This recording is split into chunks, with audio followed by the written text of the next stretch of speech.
दोस्तों आज जो कॉमिक्स हम पढ़ेंगे उसका नाम है यम की तलवार पार्ट 2।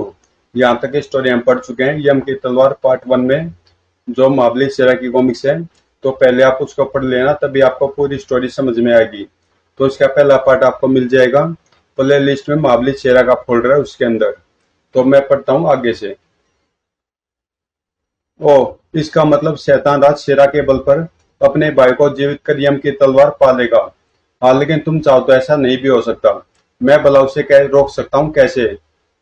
तब कालकोड़ा ने उसे तरीका बताया। वो अगर ऐसा हो गया तो मैं तैयार हूँ राजगुरु। धन्यवाद पुत्र, हमें तुमसे यही आशा थी। आओ हमारे साथ। कालकोड़ा की आत्मा ने झिंगालू को वहीं छोड़ दिया और काला प्रेत को लेकर एक तरफ बढ़ गई। जल्दी। और ये आप मुझे कैसी विचित्र विचित्र जगह पर ले आए? यह विचित्र जगह अवश्य है पुत्र, लेकिन यहाँ में देवता द्वारा दी गई बहुत सी विचित्र शक्तियां मौजूद है। उन शक्तियों को हमने उस समय यहाँ रखा था जब हमने अपनी देह त्यागी थी। ओह, उस सामने दिखती गुफा पर रखी चट्टान हटा दो। अच्छा। काला प्रेत ने आगे बढ़कर गुफा के मुहाने पर रखी भारी चट्टान हटा दी। आओ मेरे पीछे। कालकोड़ा की आत्मा के पीछे अंदर घुस गया काला प्रेत। अंदर का नजारा देखते चौंक पड़ा वह। ओह, यहाँ तो दिन जैसा प्रकाश है। हाँ, ये प्रकाश उन दिव्य पुंजों का है जिन्हें देवताओं ने मुझे प्रदान किया था। और आज मैं उन दिव्य पुंजों को तुम्हें देने जा रहा हूँ ताकि तुम तीनों लोगों की भलाई के लिए कार्य कर सको। फिर कालकोड़ा की आत्मा साधनालीन अवस्था में पहुंच गई और सबसे पहले भगवान विष्णु की चक्र और गरुड़ शक्ति। तुरंत ही दो प्रकाश पुंज लहराए और समा गए काला प्रेत के शरीर में। ओह, अब भगवान शिव की नाग और इंद्र की वज्र शक्ति। ये है अग्नि देवता की ज्वाला, वह भगवान ब्रह्मा की अमृत की शक्ति। जब सारी शक्तियां काला प्रेत के शरीर में समा गई, तब अब तुम अत्यधिक शक्तिशाली हो पुत्र। अगर तुम सही समय पर अपनी बुद्धि का इस्तेमाल करोगे तो सफलता अवश्य तुम्हारे कदम चूमेगी। अब जाओ। भगवान विष्णु की गरुड़ शक्ति तुम्हें नरक के चक्रव्यूह के द्वार तक छोड़ आएगी। काला प्रेत ने गरुड़ का स्मरण किया। गरुड़ शक्ति सहायता करो। तुरंत ही प्रकट हुआ भगवान विष्णु का गरुड़। इसे नरक के चक्रव्यूह के द्वार तक ले जाओ गरुड़। जो आज्ञा राजगुरु।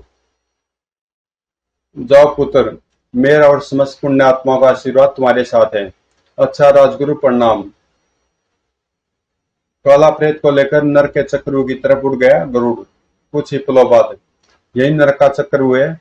आगे का रास्ता तुमने स्वयं पार करना है। इतना कहकर गरुड़ फिर काला प्रेत में समा गया। चक्रव्यूह के द्वार की तरफ बढ़ा काला प्रेत। न जाने शेरा कहां तक पहुंच गया होगा चक्रव्यूह में। इधर शेरा। इस चट्टान को हटाने के बाद हम चक्रव्यूह में प्रवेश कर जाएंगे। पीछे हटो, मैं हटाता हूं इसे यहाँ से। डोंगरिया की तलवार के एक शक्तिशाली प्रहार ने भड़ाम पत्थर को चकनाचूर कर दिया।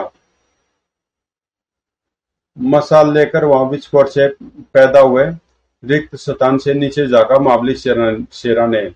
उफ, फर्श पर तो भयंकर सांप और बिच्छुओं ने अपना डेरा जमाया हुआ है। फुस।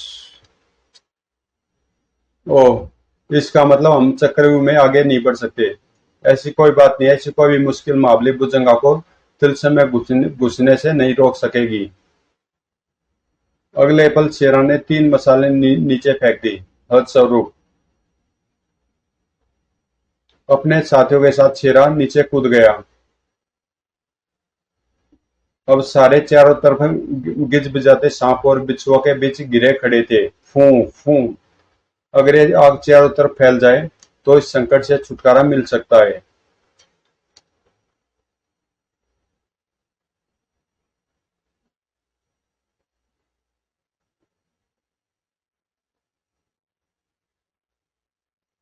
यह सोच। तुम सब अपने अपने अंग रखे उतार कर मुझे दो। जो आज्ञा मावली। क्या करना चाहता है ये? इतनी आग पर्याप्त तो नहीं होगी, मगर न होने से अच्छी होगी। जल्दी वहां रास्ता बन गया। फू फू। चटर चटर। ठीक इसी क्षण चीखा शेरा। उधर रास्ता बन गया, भागो। आंधी की तरह सारे मौत से बचकर भागे। लेकिन कुछ दूर जाने पर आगे तो रास्ता बंद है। मैं जानता हूँ आगे का रास्ता। बेत फुर्ती से अपना खंजर बाहर निकाला शेरा ने और घोंप दिया मूर्ति की आंख में।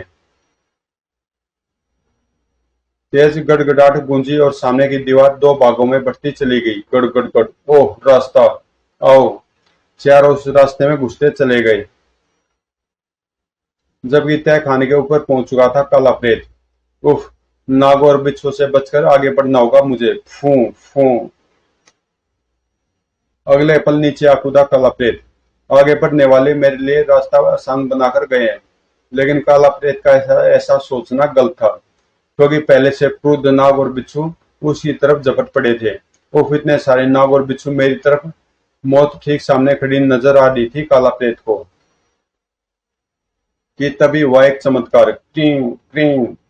बहुत से गरुड़ निकले काला प्रेत के शरीर से और झपट पड़े नागों पर। क्रीं क्रीं। ओह भगवान विष्णु की गरुड़ शक्ति। इन बिच्छुओं से निपटने के लिए मुझे अग्नि देवता की ज्वाला शक्ति भी चाहिए। काला प्रेत के सोचने भर की देर थी। अगले पल उसके शरीर से आग की लपटें निकलकर बिच्छुओं को जलाने लगी। चिट चिट शाय। उधर उधर शेरा चक्रव्यूह के पहले दरवाजे को पार करने के बाद एक खुले मैदान में खड़ा था। यहाँ तो कोई खतरा नजर नहीं आता, आगे बढ़ना चाहिए। नहीं, लेकिन शेरा के सावधान करने से पहले कटारू अपना पांव आगे बढ़ा चुका था। क्या हुआ, तुमने मुझे रोका क्यों? अगले पल जवाब उसके सामने था। आह बचाओ। तेजाब की बारिश हो रही थी उस पर। भुजंगा उसे बचाओ। अब उसे कोई नहीं बचा सकता। जल्दबाजी करके उसने खुद मौत को दावत दी है। देखते देखते कटारू कंकाल में बदल चुका था। बारिश रुकती देख सब मेरे पीछे उस नारंगी घास पर चले जाओ। ध्यान रहे तुम्हारे एक भी गलत कदम हम सबकी मौत होगा। शिविर व मैदान पार करने के बाद एक गहरी खाई के मुहाने पर खड़े थे। जैसे जैसे हम इस पुल पर आगे बढ़ेंगे, यह तीव्र गति से डोलने लगेगा और हम सबको मौत के मुंह में गिरा देगा। धड़कते दिल से तीनों पुल पार करने लगे। शेरा का कहना एकदम ठीक था। जैसे जैसे वे आगे बढ़ रहे थे, पुल उतनी ही तीव्र गति से डोलने लगा था। उफ, मुझे तो चक्कर आ रहे हैं। मुझे भी। दोनों को अपनी जान जाती दिख रही थी, जबकि शेरा कुछ और ही सोच रहा था। हम पुल के बीच में हैं, यही मौका पुल काटकर इस डोलते पुल से नीचे गिरने से बचने का। फिर शेरा के भरपूर वारों ने उस मोटी रस्सी को ऐसे काट दिया मानो मक्खन में से छुरी निकली हो। इस मौके पर उन तीनों की चीखें निकल गई। आई, कड़ाक, दौड़, हाय, उफ। जल्दी ऊपर चढ़ो, वरना इनकी आग नष्ट कर देगी हम सबको। जल्दी करो डोंगरिया, किसी भी समय आग पहुंच सकती है तुम तक। कुछ देर बाद, उफ, मौत का ऐसा भयानक रूप मैंने कभी नहीं देखा। बहुत कठिनाई से बचे हम। इन सब परेशानी से तो सामना होना ही था। आओ आगे चलें।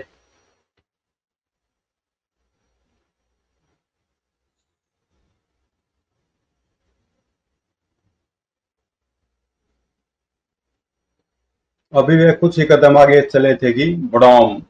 डंगरा के होते नर के चक्रव्यूह को तोड़कर कोई आगे नहीं बढ़ सकता। ओह उफ। यह था नर के चक्रव्यूह का शक्तिशाली योद्धा डंगरा। दाढ़ा मावली शेरा। पीछे तो डंगरा। ये मैं हूं मावली भुजंगा, जिसके नाम पर इस चक्रव्यूह को बांधा गया था। डंगरा को मूर्ख बना रहा मानव, क्या मैं अपने स्वामी को नहीं पहचानता? ओह देख, वह मेरे स्वामी। अब तुम मरने के लिए तैयार हो जाओ। उसे अपनी ओर बढ़ता देख। आक्रमण। तुरंत ही सक्रिय हो गया डोंगरिया, बिच्छू का और महाबली शेरा। अगर तू हमारे हाथों से नहीं मरना चाहता है तो हम क्या कर सकते हैं? हा हा हा। डंगरा पर तुम्हारे वारों का कोई असर नहीं होगा। ओह चलो, अब मरने के लिए तैयार हो जाओ। डंगरा के फैले हाथों से विद्युत की सी गति से निकली सैकड़ों चट्टानें कहर बन गई तीनों के लिए। धड़ाम धड़ाम। चट्टानों की इस बरसात ने ओह आह तीनों को अपने आगोश में समेट लिया था। फिर चट्टानों का एक ऊंचा पहाड़ बनाकर ही रुका था डंगरा। हा हा हा। डंगरा से टकराने आए थे बेचारे। लेकिन सफलता के नशे में चूर डंगरा नहीं जानता था कि बीते हुए कल के मामले भुजंगा और आज के मामले शेरा को ये चट्टाने ज्यादा देर नहीं रोक सकती थी। ओह बड़ा, बस डंगरा बहुत हो चुका, अब तैयार हो जा मरने के लिए। हैरान था डंगरा, लेकिन फिर भी वह अपना प्रहार करने से नहीं चुका था। देखता हूँ डंगरा के इस प्रहार से कैसे बचेगा तू। अपने सिर के ढेर सारे बाल उखाड़ लिए उसने और फेंक दिए शेरा की तरफ। शेरा तक पहुंचने से पहले ही हुआ था उसमें आश्चर्यजनक परिवर्तन। ओह, बाल बन गए सारे अस्तर। बहुत मुश्किल से बचा था शेरा इस वार से। ओह, बाल काट वार से तो बच गया तू, लेकिन तलवार चक्कर से कैसे बचेगा। साए साए करता शेरा की तरफ बढ़ा तलवार चक्कर। ओह साए, तलवार चक्कर से उछलकर स्वयं को बचाया शेरा ने। ओह, बाल बाल बचा साए, लेकिन आगे बढ़ जाता तलवार चक्कर फौरन वापस घूमा और साए। हा हा हा, तलवार चक्कर की यही विशेषता है कि अपने दुश्मनों को खत्म किए बिना उनका पीछा नहीं छोड़ता है। ऑफिस से बचना सचमुच मुश्किल है, लेकिन मैं इससे बचूंगा, जरूर बचूंगा। इस बार तलवार चक्कर से शेरा न केवल बचा, बल्कि तलवार चक्कर को थाम लिया अपने हाथों में और बड़ाम, चकनाचूर हो गया तलवार चक्कर। तलवार चक्र को नष्ट करने वाला कोई साधारण मनुष्य नहीं हो सकता, जरूर ये मावली भुजंगाई है। दूसरे क्षण, दास को माफ कर दीजिए स्वामी, मैं आपको पहचान नहीं पाया था। मुझे खुशी हुई जो तुमने मुझे पहचान लिया डंगरा। अब तुम फटाफट इन चट्टानों के नीचे फंसे मेरे साथियों को निकालो। जो आज्ञा स्वामी।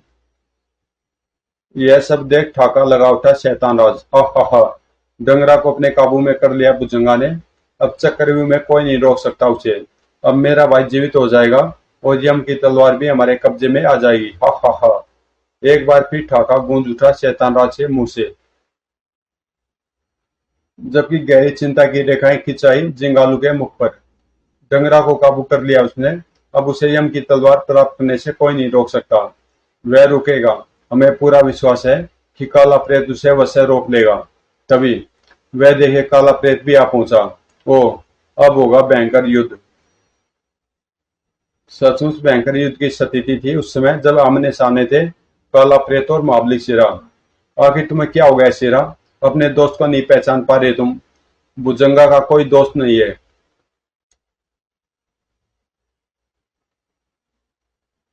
मरने के लिए तैयार हो जाओ, तेरे शरीर के टुकड़े टुकड़े कर डालेंगे हम। और यह तो रुक ही नहीं रहे। इन्हें रोकने के लिए अपनी दैविक शक्तियों का प्रयोग करना होगा मुझे तुरंत ही।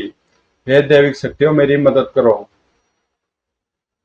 दूसरे क्षण, खचाक खच, बिच्छू का अपने त्रिशूल का इस्तेमाल कर नाग शक्ति को विफल कर दिया। लेकिन जब विष्णु का सुदर्शन चक्कर चला तो न बिच्छू का ही कटारे बची, न उसका विचित्र त्रिशूल और न उसकी गर्दन। खचाक आई, इंद्र की वज्र शक्ति ने डोंगरिया का तो बहुत ही बुरा हाल किया था। बचाओ। आह, इधर डंगरा जकड़ा जा चुका था नाग शक्ति के घेरे में। उसने चीखने के लिए मुंह खोला, तभी उसमें घुस गई कई नाग शक्तियां। फिर डंगरा पर हुए दैविक शक्तियों के मिले जुले प्रहार। आई बचाओ खच, जो उसकी ई लीला समाप्त करते चले गए। उधर शेरा कला प्रेत से लड़ता हुआ उसे बेहोश करने के बाद असुरराज व यम की तलवार तक पहुंच चुका था। यही है असुरराज और उसके सीने में धसी यम की तलवार। अपने भाई को देख स्वामी प्रसन्न हो जाएंगे।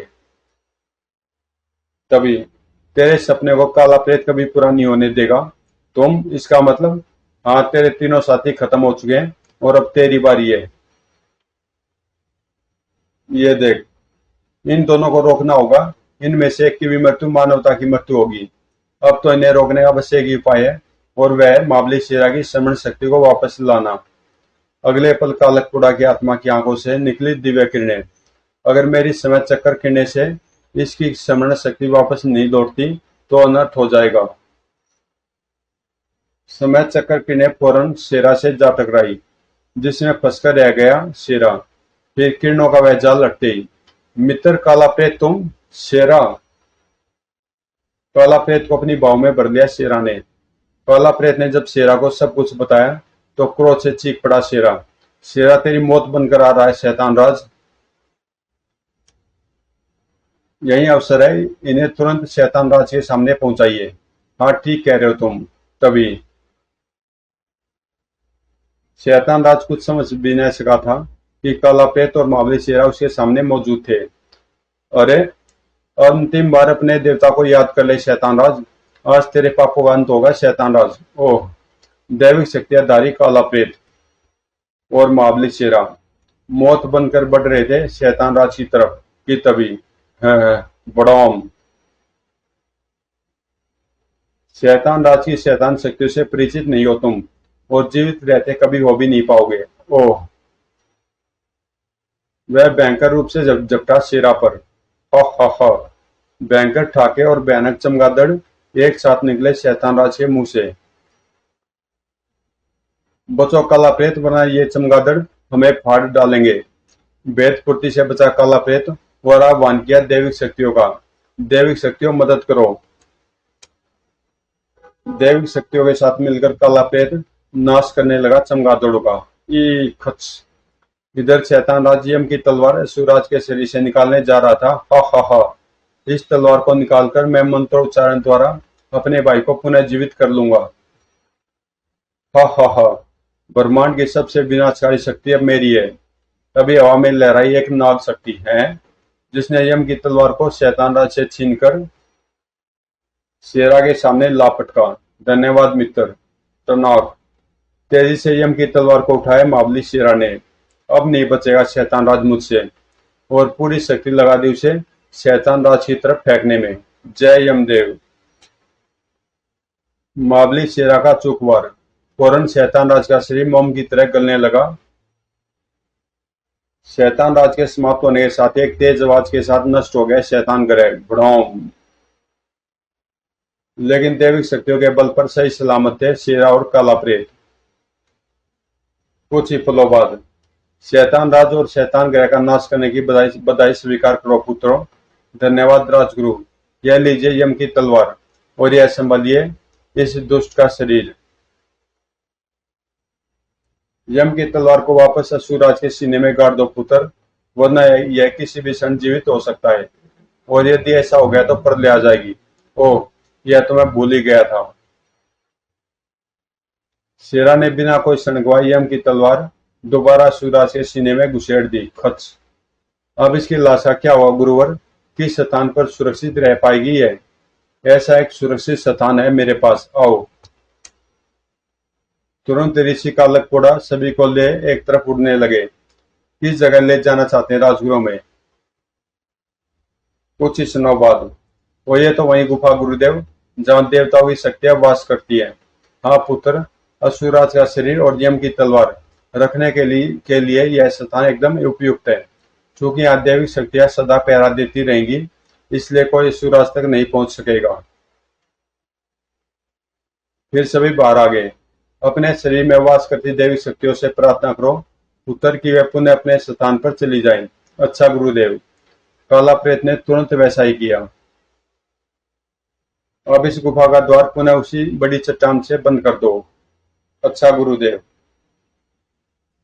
काला प्रेत और महाबली शेरा ने उसे बड़ी चट्टान से गुफा का द्वार बंद कर दिया। तत्पश्चात तुम दोनों मानो महाबली शेरा और काला प्रेत, तुम दोनों ने अपनी बुद्धि के बल पर पूरे ब्रह्मांड को तबाह होने से बचा लिया है। यह सब आपके आशीर्वाद का फल था गुरुदेव। अब हमें वापस लौटने की आज्ञा दीजिए। जाओ पुत्र, जिंगालू तुम्हें सोना के जंगलों तक छोड़ाएगा। धन्यवाद गुरुदेव। तुरंत ही जाओ वत्स, सदा सुखी रहो। कुछ ही देर में महाबली शेरा और काला प्रेत को सोना के जंगलों में पहुंचाकर जिंगालू की आत्मा वापस उड़ चली थी। जीवन भर नहीं भूलेगी यह घटना। सही कह रहे हो मित्र। समाप्त। तो दोस्तों, कॉमिक्स यहीं पे समाप्त होती है और मिलते हैं किसी अगली कॉमिक्स में।